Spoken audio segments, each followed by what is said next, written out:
Hey, what's up guys? Welcome back to the channel. Thank you for being here. I wanted to let you know that the pipe fence course is now open for enrollment. It's springtime, the weather's nice. What better time than to learn how to build pipe fence? The course is all online. Go at your own pace, no hurry whatsoever. You can sign up at arosswelding.school, or there'll be a link in the description of this video that'll take you directly to the course. You'll have unlimited access to the course for as long as the course exists, so you can go through it as many times as you need. Enrollment is open until Monday, March 27th at 8 p.m. Central Time.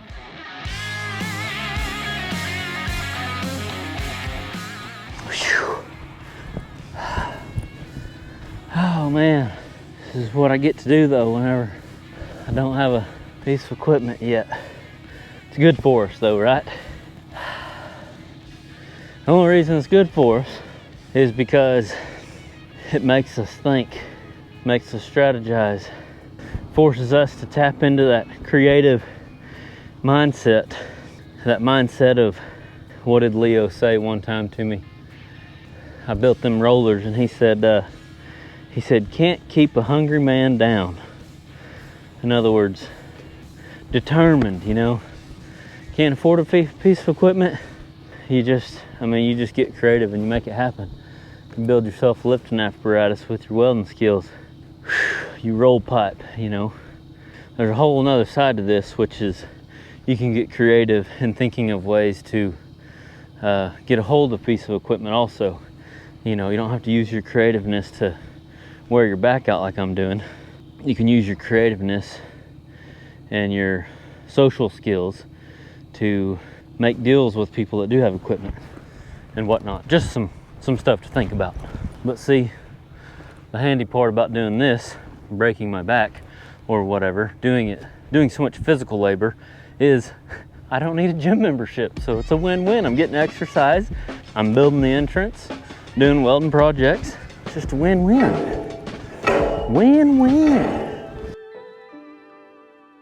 All right, now we can back our truck in here and throw this bad boy in some rollers. No, I'm gonna put, well, I kind of need rollers, kinda. No, I ain't gonna do rollers yet. I'm gonna set it up in jack stands. I might do rollers. Clearly, I'm still thinking. I ain't come up with a game plan yet. Normally, I turn the camera off for this part, for the thinking part, because it's boring, you know? I think, yeah, I'm gonna do two rollers and two rollers and leave one of these uprights on the ground. Use just one upright, get it square to fit all four of my 8-inch after I get my 12-inch fitting good. That way all my 8-inch is done, and then I can go ahead and decide how long I want my 8-inch pieces, how far from the end I want my 8-inch pieces to start. That way I can determine the length of my overall upright. I need to be able to see it, is why I haven't cut this to length yet, because I want to make sure that my 8-inch is, I didn't want to just put it in the same place that we put our 6-inch on this smaller entrance, because it's a bigger pipe. So I figured it may need to be out a little bit, but maybe not. So I mean, I don't know, I need to see it. So this is the visual part of my craft and my artistic and my creative part of the project. And I want it to be appealing to the eye. I want it to look good up here and proportional, if that makes sense.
Bada bing, bada boom. sucker dies on me, I'm gonna be pretty mad. I'm gonna be pretty mad, boys, while I drink coffee and kill time. All right, here we go. We gotta move this way. So we've stationed our gin pole over here.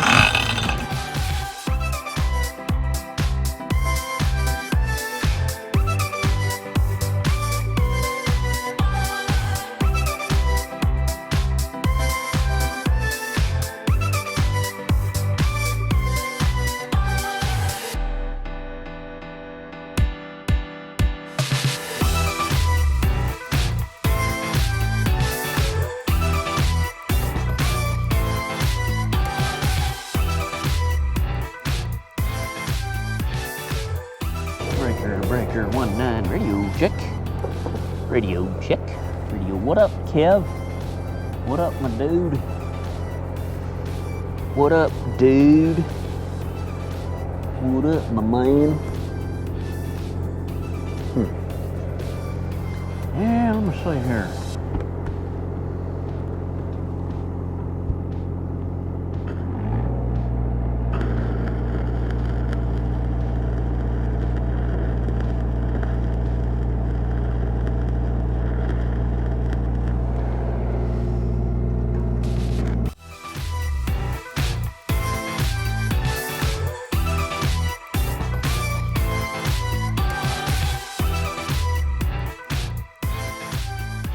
All right, now that we got this 12-inch all tacked up, it's time to 45 this 8-inch / saddle to this 12-inch.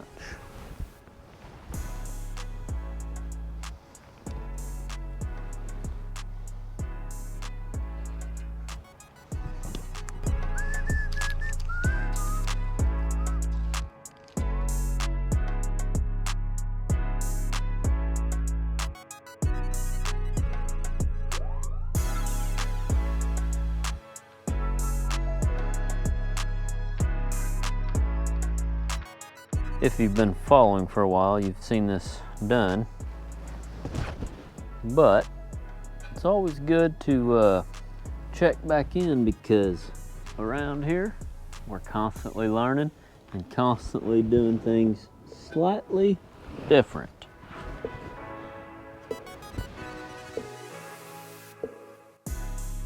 Some things I learned the hard way on my own, and some things I learned from you, the viewers. One of those things that I've learned from you, and we're going to do different today, is a longer piece of angle.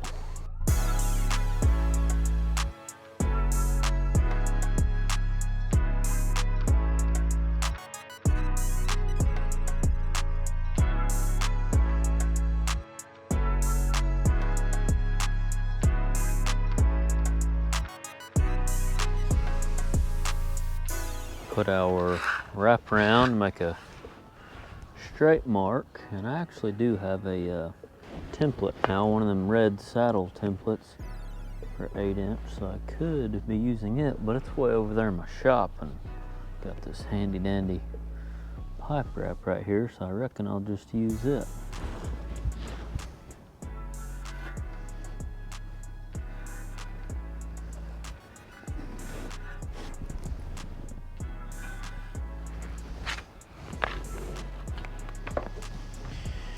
All right, so 0 gonna be our throat. Is there any reason? I don't think it matters on this.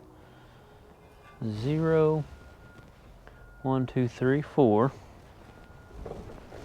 0 will be our throat, and 4 will be the longest point of our 45. 1, 2, 3, 4.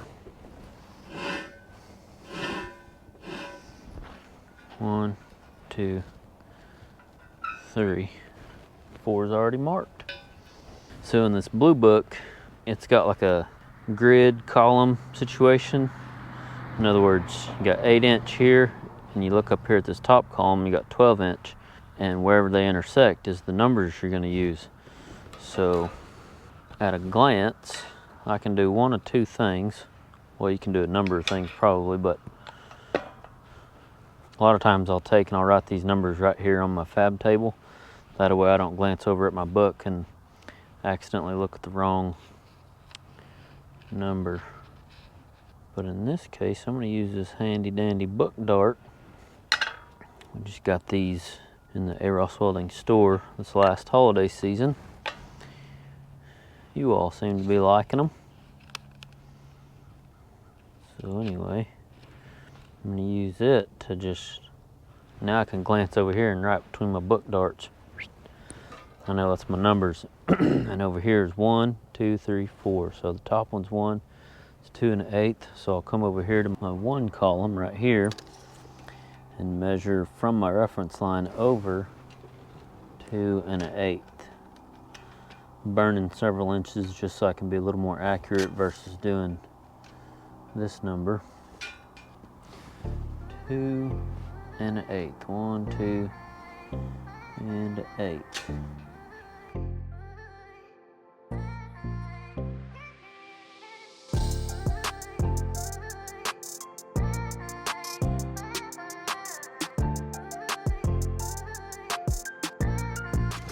Now, just gotta connect the dots.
I've been sitting out here watching airplanes.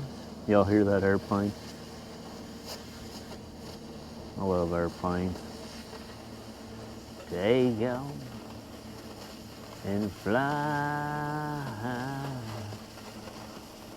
Sitting out here watching aeroplanes go by.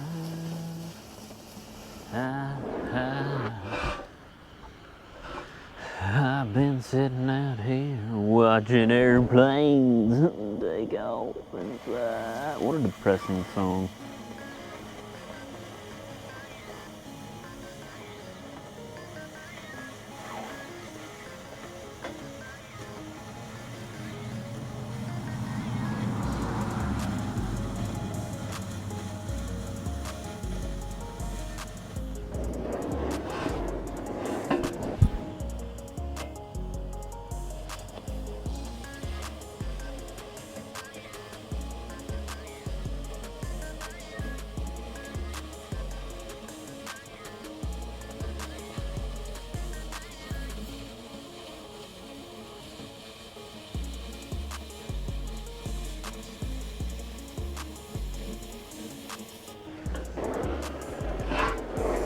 Here we go.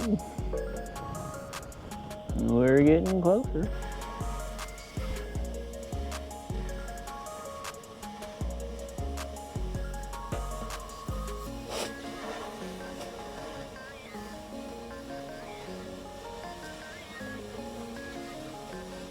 You know what I just realized? I think that blue book said these measurements are for standard wall.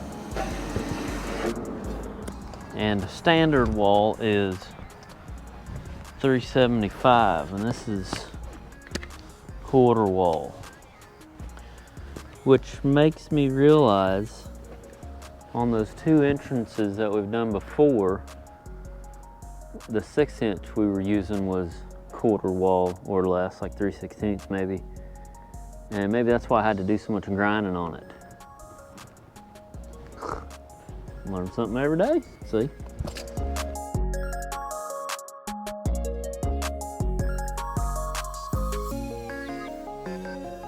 All right, see what it looks like.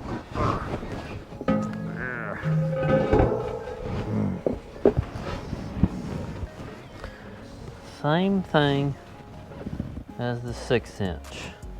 It's got to be that wall thickness. The throats are touching, but the outsides are not. So that tells me we gotta grind the throats and a little bit right in here, get everything to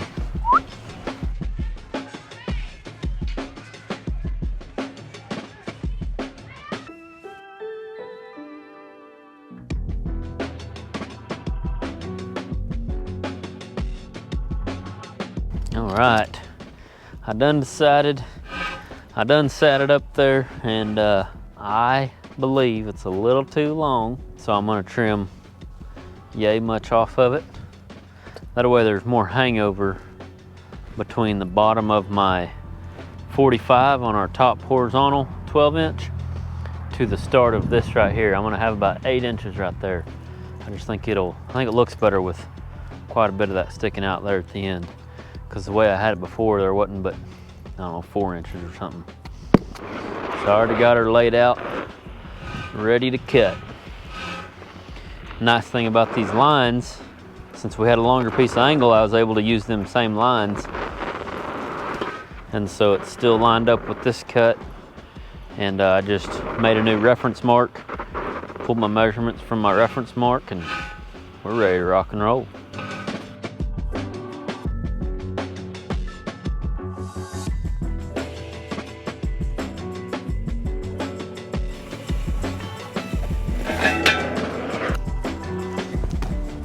Time to grind.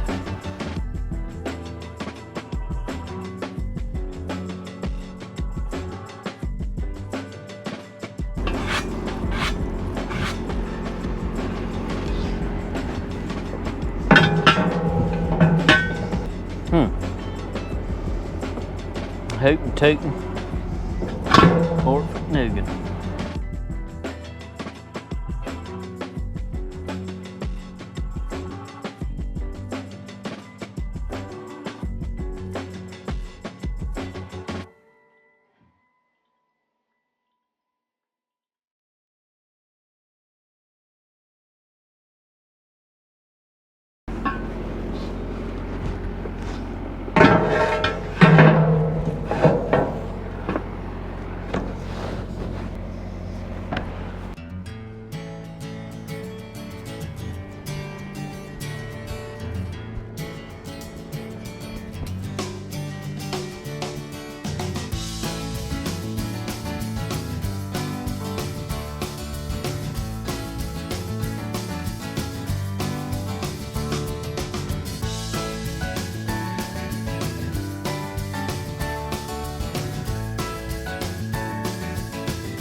All right, now that I got this all fitting good right in there, I went ahead and made me a template.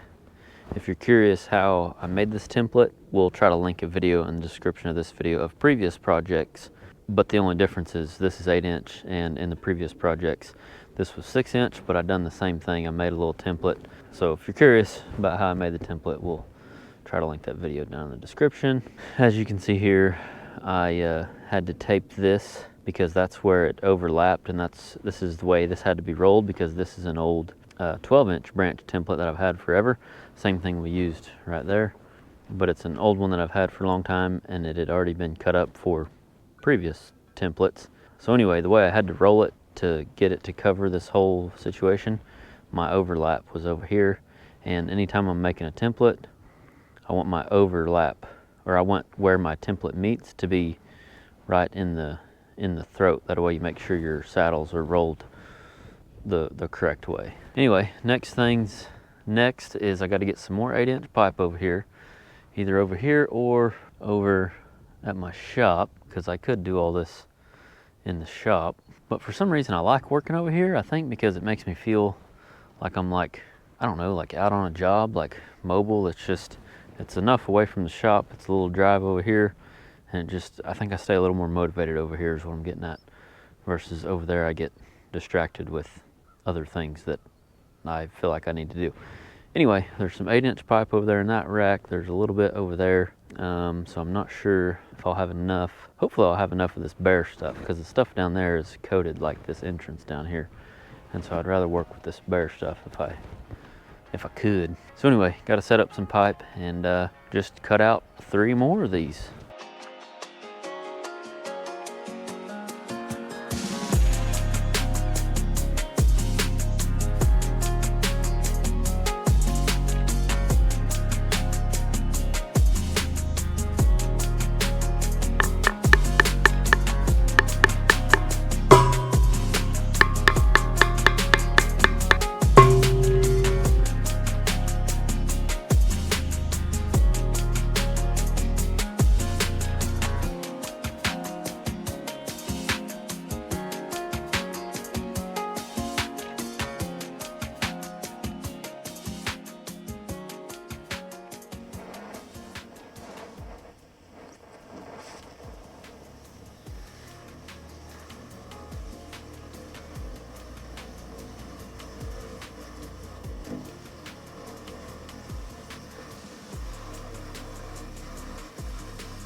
Hope you enjoyed the video. Thanks for coming along with me today. Don't forget to check out our trade school website if you're interested in taking the pipe fence course, arosswelding.school, or there's a link in the description of this video that'll take you directly to the course, or you can go to our main website, arosswelding.com, under the education tab, and then under, I believe it's courses.